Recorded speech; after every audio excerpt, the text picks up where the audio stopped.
Thing about the offensive line, if three or four guys are doing the right thing and one is doing the wrong thing, bad things will happen. So we just need to make sure we're locked in with our chemistry with each other and making sure that we know exactly where we're going to be and what we need to do. I was going to say, does a good line have chemistry? Like, do you know what the other guys are doing? Like what does that look like? So it looks like,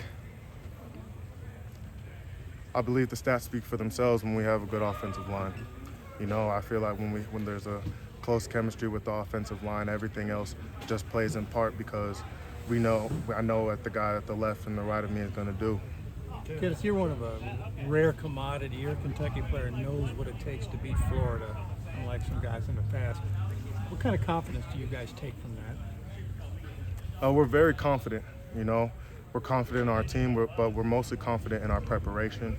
You know, confidence, Coach Stoops says it all the time, confidence comes from your preparation. And, you know, when you have good practice habits, when you have good film study habits, when you're working hard in the classroom and the weight room, all those habits transfer over to the field.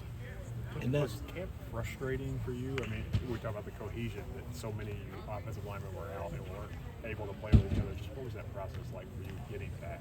I can't lie, it was frustrating because I wanted to be out there with my guys so bad. I wasn't really able to practice really all of camp, you know, but it's just I have the utmost faith in the guys, and we all understand that next man up mentality, but the coaches have confidence, I have confidence in all the guys on the depth chart, 1s, 2s, 3s, doesn't matter.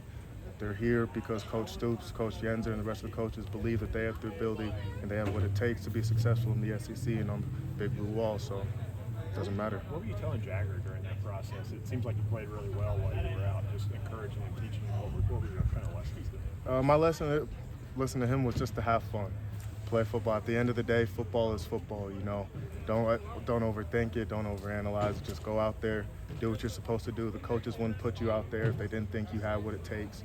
So just go out there, have fun, play fast, and just play some football. Do you keep that same mentality when you go out on the road? You know, Florida obviously a lot different environment for you guys rather than this past Saturday. Yes, sir.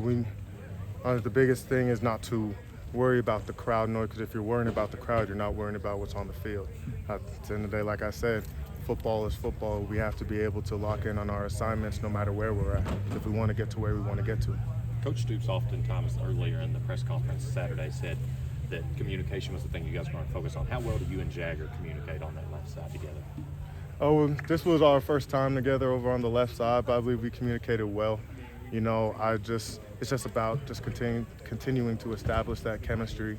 But Jagger's a great player. He knows what to do, and I'm just happy that we're able to just work good together. I'm sorry if you've already been asked this, but how is this process any different than the process leading into the Citrus Bowl, getting ready to play at left tackle? Honestly, there's not really much of a difference.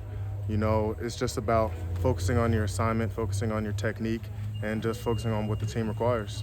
Is it that much more of a different job, just moving one spot over on the offensive line?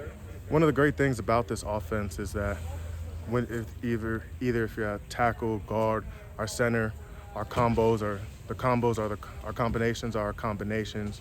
You know, there's being able to set edge rushers and things like that, but there's a lot of similarities across the line. There's just subtle differences between the spots. So that's one of the good things about Coach Gang and Coach Yenzer's offense is that there's a lot of cohesion, that there's a lot of similarities between all 5 spots. You have a lot of family in Gainesville? I hope to. My family's definitely going to be out there, and I definitely want to put on the show for them. It's going to be my first time playing in the swamp, so it's just going to be a good time. Oh, really? You weren't able to make the last trip? Oh, sorry. I was back when we played them in 2020. I had COVID, so I wasn't able to go.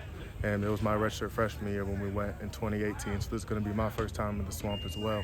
But it's just about, like I was telling the other guys, it's just about locking in on our assignment, playing football, just having some fun.